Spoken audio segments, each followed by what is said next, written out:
সরকারি চাকরির প্রত্যাশীদের জন্য যারা গণিতে জ্যামিতিতে কম বোঝে তাদের জন্য আমি জ্যামিতি নিয়ে 3টা প্রশ্ন তৈরি করেছি। এই প্রশ্ন 3টায় একটু খেয়াল করি। ত্রিভুজ এ বি সিতে এ বি সমান এসি হলে কোন তথ্যটি সত্য? আচ্ছা, এ বি সি ত্রিভুজ, আমরা একটু ত্রিভুজ আঁকাই। এটা একটা ত্রিভুজ, এটা একটা ত্রিভুজ।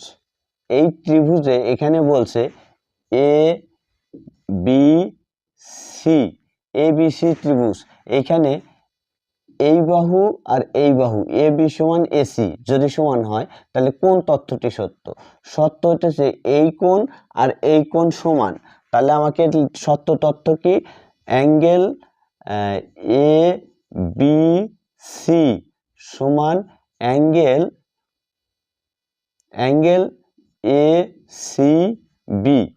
এই তথ্যটা কিন্তু সত্য, কারণ এই বাহু যদি সমান হয় তাহলে এই কোণ আর এই কোণ অবশ্যই সমান হবে। আচ্ছা, পরের প্রশ্ন, ত্রিভুজ এ বি সি একটি সমদ্বিবাহু ত্রিভুজ যার এ বি এবং এসি সমান এবং এ সমান 80 ডিগ্রি হলে বি সমান কত? আমরা একটু অঙ্কটা করি। আচ্ছা, এ বি সি ত্রিভুজ, এইটাই আমরা আঁকালাম, এইটাই একটা ত্রিভুজ।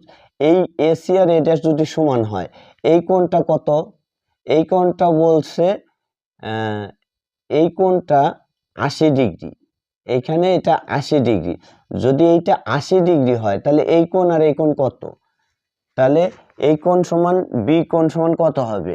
তাহলে 80 ডিগ্রি হলে বি কোণ সমান 45 ডিগ্রি। 45 ত্রিভুজের 3 কোণের সমষ্টি কত? 90 ডিগ্রি। তাহলে 180 ডিগ্রি হলে ত্রিভুজের 3 কোণের সমষ্টি। আমরা জানি এ বি সি 3টা কিন্তু কোণ, এই 3টা কোণের সমষ্টি 180 ডিগ্রি। তাহলে 180 ডিগ্রি এ কোণ হতেছে 80 ডিগ্রি। তাহলে বাকি থাকলো কত? সি কোণ সি আর হতেছে কোণ বি, এই দুইটা কিন্তু বাকি থাকলো। তাহলে কোণ সি এর মান হতেছে 50 ডিগ্রি আর কোণ বি এর মান হতেছে 50 ডিগ্রি। ঠিক আছে, তাহলে বি সমান 50 ডিগ্রি। এখানে আমার একটা প্রশ্নের উত্তর বাড়াইছে, আমরা যদি সি সমান দেই তাও কিন্তু একই বেরোবে 50 ডিগ্রি। অর্থাৎ সবসময় শর্তটা মনে রাখতে হবে। শর্তটা হচ্ছে এ বি এবং এসি যদি সমান হয় তাহলে বি কোণ এবং সি কোণ দুইটা অবশ্যই সমান হবে। এই সূত্রটা কিন্তু আমাদের মনে রাখতে হবে সমদ্বিবাহু ত্রিভুজে।